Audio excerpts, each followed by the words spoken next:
Hi all, welcome back to Chandana Aradhya YouTube channel. ನಾನು ಚಂದನ. ಇದು ಸೋಮವಾರದ ವ್ಲಾಗ್ ಆಗಿದೆ. 6:30ಗೆ ಶುರುವಾಗ್ತಾ ಇದೆ. ಮೊದಲಿಗೆ ಎಷ್ಟೇ ಕೆಲಸ ಇದ್ದರೂ ಇರೋ ಈ ಪುಟ್ಟ ಗಿಡಗಳಿಗೆ ಫಸ್ಟು ನೀರು ಹಾಕಿ ಫ್ರೆಶ್ ಆಗಿ ಅದು ನೋಡೋದೇ ಒಂದು ಚೆಂದ. ಮನೇಲಿ ಪುಟ್ಟ ಗಿಡಗಳಿದ್ರೆ ಎಷ್ಟು ಚೆಂದ ಅಲ್ವಾ. ಎಷ್ಟೇ ಕೆಲಸ ಇದ್ದರೂ ಮೊದಲಿಗೆ ತಿಂಡಿ ಆಗಬೇಕು. 7:30ಗೆಲ್ಲ ತಿಂಡಿ ರೆಡಿ ಆಗಬೇಕು. ಇವತ್ತು ಸ್ವಲ್ಪ ಈಸಿ ತಿಂಡಿ, ದೋಸೆ ಮಾಡೋದ್ರಿಂದ ಆಲೂಗೆಡ್ಡೆ ಪಲ್ಯ ಒಂದು ಮಾಡಿದರೆ ತಿಂಡಿ ರೆಡಿಯಾಗಿತ್ತು. ತಿಂಡಿ ಎಲ್ಲ ಮುಗಿಸಿ ನಾದಿನಿ ಕೆಲಸಕ್ಕೆ ಹೋದ್ಮೇಲೆ ನೆಕ್ಸ್ಟು ನಾನು ಏರ್ ಫಾಲ್ ಆಗ್ತಾಯಿದೆ ಅಂತ ಬಾಡಿ ವೈಸ್ ಅವರ ಹೇರ್ ಆಯಿಲ್ನ ಬಳಸ್ತಾ ಇದ್ದೆ. ಇದು ವೀಕ್ಲಿ ಒನ್ಸ್ ಮಾತ್ರ ಅಪ್ಲೈ ಮಾಡಬೇಕು. ನೈಟ್ ಅಪ್ಲೈ ಮಾಡಬೇಕು, ಇಲ್ಲ 2 ಅವರ್ಸ್ ಮಾತ್ರ ಅಪ್ಲೈ ಮಾಡಿ ಬಿಟ್ಟಿರಬೇಕು. ಈಗ ತಿಂಡಿ ಎಲ್ಲ ಮುಗಿಸಿದ್ಮೇಲೆ ಈ ಆಯಿಲ್ನ ಅಪ್ಲೈ ಮಾಡ್ತಾ ಇದ್ದೀನಿ. ಎಲ್ಲ ಕೆಲಸ ಮುಗಿಯೋರಿಗೆ ನನ್ನ ಮಗನ ಟೈಮ್ ಬಂದೇ ಬಿಟ್ಟಿತ್ತು. ಅವನ್ನ ರೆಡಿ ಮಾಡಿ ಸ್ಕೂಲ್ಗೆ ಕಳಿಸೋದೇ ಒಂದು ದೊಡ್ಡ ಸಾಹಸ. ಅದರಲ್ಲೂ ಈ ಎಕ್ಸಾಮ್ಸು ಟೆಸ್ಟು ಅಂದರೆ ಇನ್ನು ಎಕ್ಸ್ಟ್ರಾ ವರ್ಕ್ ನಮಗೆ ಬಿದ್ದಿರುತ್ತೆ. ಅವರೇ ಓದ್ತಾರೋ ಇಲ್ಲ ನಾವೇ ಓದ್ತೀವೋ ಅನ್ನೋದು ಗೊತ್ತಾಗಲ್ಲ. ರಿವಿಸನ್ ಬರೆಸ್ಬೇಕು, ಅವ್ರಿಗೆ ಅದನ್ನು ಅರ್ಥ ಮಾಡಿಸ್ಬೇಕು. ಇವಾಗ ಬೆಳಗ್ಗೆ ಅವನಿಗೆ ರಿವಿಸನ್ ಮಾಡ್ತಾ ಅವ್ನಿಗೆ ತಿಂಡಿನ ತಿನ್ನಿಸ್ತಾ ಇದ್ದೆ. ನಾನು ನನ್ನ ಎಕ್ಸಾಮ್ಗೆಲ್ಲ ಇಷ್ಟು ಸೀರಿಯಸ್ ಆಗಿ ಓದ್ತಾನೂ ಇರಲಿಲ್ಲ, ಇಷ್ಟು ಸೀರಿಯಸ್ ಆಗಿ ಬರೀತಾನೂ ಇರಲಿಲ್ಲ. ಅವ್ನಿಗೆ ಬೇಕಾಗಿರೋ ಎಕ್ಸಾಮ್ ಥಿಂಗ್ಸ್ ಎಲ್ಲ ಇಟ್ಟು, ಅವ್ನ ಬುಕ್ಕೆಲ್ಲ ಇಟ್ಟು, ಏನು ಮಿಸ್ ಆದರೂ ಕೂಡ ಬಂದು ಸಂಜೆ ಯಾಕಮ್ಮ ಹಾಕಿರಲಿಲ್ಲ ಅಂತ ನನಗೆ ಕ್ವಶನ್ ಮಾಡ್ತಾನೆ. 2 ಸಲ ಕ್ರಾಸ್ ಚೆಕ್ ಮಾಡಿ ನಾನು ಬುಕ್ನ ಇಡ್ತೀನಿ. ಅವನ್ನ ಸ್ಕೂಲಿಗೆ ಕಳಿಸಿದ್ಮೇಲೆ ಇನ್ನು ಇದು ಸೋಮವಾರ ಆಗಿರೋದ್ರಿಂದ ಪೂಜೆನ ಮುಗಿಸಿ ತಿಂಡಿನ ತಿನ್ನೋದು ಲೇಟ್ ಆಗುತ್ತೆ ಅಂತ ನಿನ್ನೆ ನಂಜನಗೂಡಿಂದ ತಂದಿದ್ದಂಥ ನೆಲ್ಲಿಕಾಯಿನ ಜ್ಯೂಸ್ ಮಾಡಿ ಕುಡಿಯೋಣ ಅಂತ. ಇದು ತುಂಬ ಇಷ್ಟ ಆಗಿರೋ ಜ್ಯೂಸು, ತುಂಬ ಹೆಲ್ದಿ ಜ್ಯೂಸು. ಹೆಲ್ದಿ ಅನ್ನೋದಕ್ಕಿಂತ ತುಂಬ ಇಷ್ಟ ಆಗಿದೆಯಲ್ಲ ಅಂತ ಮಾಡ್ಕೊಂಡು ಕುಡಿತಿದ್ದೀನಿ. ತುಂಬ ದಿನ ಆಗಿತ್ತು ನಾನು ಜ್ಯೂಸನ್ನ ಕುಡಿದು, ಹಾಗಾಗಿ ಇವತ್ತು ರೆಡಿ ಮಾಡಿಕೊಂಡು ಇದನ್ನು ಕುಡಿದೆ. ಇದು ತುಂಬ ಸಿಂಪಲ್ಲಾಗಿ, ಹಾಗೆ ಹುಳಿ ಇಷ್ಟಪಡೋರಿಗೆ ಈ ಜ್ಯೂಸ್ ತುಂಬ ಇಷ್ಟ ಆಗುತ್ತೆ. ಇದು ತುಂಬ ಹೆಲ್ದಿ ಕೂಡ. ಡೈಲಿ ಖಾಲಿ ಹೊಟ್ಟೆಗೆ ಕುಡಿಯೋದ್ರಿಂದ ಬಾಡಿಗೆ ತುಂಬ ಬೆನಿಫಿಟ್ ಇದೆ ಇದರಿಂದ.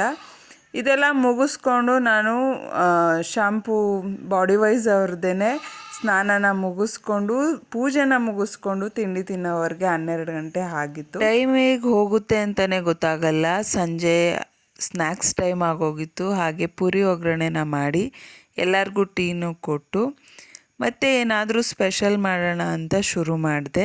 ತುಂಬ ಸ್ಪೆಷಲ್ ಅಂತ ಏನಿಲ್ಲ. ಬೆಳಿಗ್ಗೆ ಮಿಕ್ಕಿರೋ ದೋಸೆ ಹಿಟ್ಟಿಗೆ ಒಂದು ಸ್ವಲ್ಪ ಕ್ಯಾರೆಟ್ ತುರಿ, ಕಾಯಿ ತುರಿ, ಕೊತ್ತಂಬರಿ ಸೊಪ್ಪು ಮತ್ತು ಕ್ಯಾಪ್ಸಿಕಮ್, ಹಾಗೆ ಸಣ್ಣದಾಗಿ ಹಚ್ಚಿರೋ ಈರುಳ್ಳಿನ ಹಾಕಿ ಮಿಕ್ಸ್ ಮಾಡ್ಕೋತಾ ಇದ್ದೀನಿ.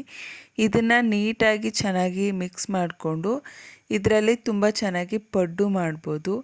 ಪಡ್ಡು ಪಾತ್ರೆನ ತೊಗೊಂಡು ತುಂಬ ವರ್ಷ ಆಗಿತ್ತು, ಅದನ್ನು ಬಳಸೋಕ್ಕೆ ಹೋಗಿರಲಿಲ್ಲ, ಎತ್ತಿಟ್ಬಿಟ್ಟು ಇದರಿಂದ ಆದರೂ ಅದನ್ನು ಬಳಸೋಣ ಅಂಥೇಳಿ ಈ ಈಸಿ ರೆಸಿಪಿನ ನನಗೆ ತಿಳಿಸ್ಕೊಟ್ಟಿದ್ದು ನಮ್ಮ ಚಿಕ್ಕಪ್ಪನ ಮಗಳು.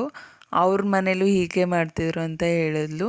ತುಂಬ ಚೆನ್ನಾಗಿರುತ್ತೆ, ಆದರೆ ತುಂಬ ಪೇಷನ್ಸಿಂದ ಇದನ್ನು ಮಾಡಬೇಕಾಗುತ್ತೆ. ಯಾಕಂದರೆ ಈವನ್ನಾಗಿ ಅದನ್ನು ಬೇಯಿಸಬೇಕು ಸರಿಯಾದ ರೀತಿಲಿ. ಇದು ನಾನು ಕಬ್ಬಿಣದ ತಗೊಂಡಿರೋದು, ತುಂಬ ಚೆನ್ನಾಗಿದೆ. ಆದರೆ ಬಳಸಿರಲಿಲ್ಲ, ಜಾಸ್ತಿ ಬಳಸಿರಲಿಲ್ಲ, ಸ್ವಲ್ಪ ದಿನ ಬಳಸಿ ಎತ್ತಿಟ್ಬಿಟ್ಟಿದೆ.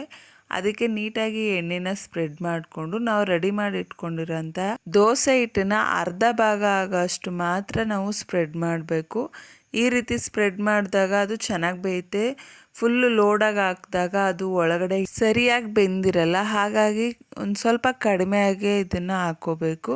ಅದನ್ನು ಹಾಕಿದ್ಮೇಲೆ ಅಲ್ಲಿ ಸೈಡಲ್ಲಿ ಬೆಂದಿರೋದು ನಮಗೆ ಗೊತ್ತಾಗುತ್ತೆ. ಆವಾಗ ಅದನ್ನು ತಿರುವಾಕ್ಕೊಂಡು 2 ಸ್ಪೂನ್ ಸಹಾಯ ಬೇಕಾಗುತ್ತೆ. ಅದನ್ನು ತಿರುವಾಕ್ಕೊಂಡು ಅದನ್ನು ನೀಟಾಗಿ ಬೇಯಿಸ್ಕೋಬೇಕು. ಮಕ್ಕಳಿಗೆ ತುಂಬ ಇಷ್ಟ ಆಗುತ್ತೆ. ನಾವೇನಾದರೂ ವೆರೈಟಿಯಾಗಿ ಮಾಡಿಕೊಟ್ಟಾಗ ಮಕ್ಕಳು ಕೂಡ ಇಷ್ಟಪಟ್ಟು ತಿಂತಾರೆ. ಯಾರು ತಿನ್ನಲ್ಲ ಮಕ್ಕಳು, ತುಂಬ ಹಠ ಮಾಡ್ತಾರೆ, ಅಂಥವ್ರಿಗೆ ಈ ರೀತಿ ರೆಸಿಪಿನ ನೀವು ಟ್ರೈ ಮಾಡಿಕೊಡ್ಬೋದು.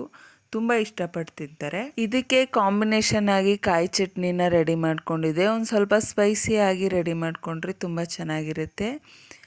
ಒಂದು ಸಲ ಟ್ರೈ ಮಾಡಿ ನೋಡಿ. ಹಿಟ್ಟು ಉಳಿದಿದೆ ಅಂದರೆ ಈ ರೀತಿ ನೀವು ಟ್ರೈ ಮಾಡಿ ನೋಡ್ಬೋದು. ಹೋಪ್ ಈ ವಿಡಿಯೋ ಎಲ್ಲರಿಗೂ ಇಷ್ಟ ಆಗಿದೆ ಅಂತ ಭಾವಿಸ್ತಾ ಈ ವಿಡಿಯೋನ ಇಲ್ಲಿಗೆ ಎಂಡ್ ಮಾಡ್ತಾ ಇದ್ದೀನಿ. ನನಗೆ ಸಪೋರ್ಟ್ ಮಾಡೋ ಪ್ರತಿಯೊಬ್ಬರಿಗೂ ಥ್ಯಾಂಕ್ಸ್ ತಿಳಿಸ್ತಾ, do subscribe for more videos.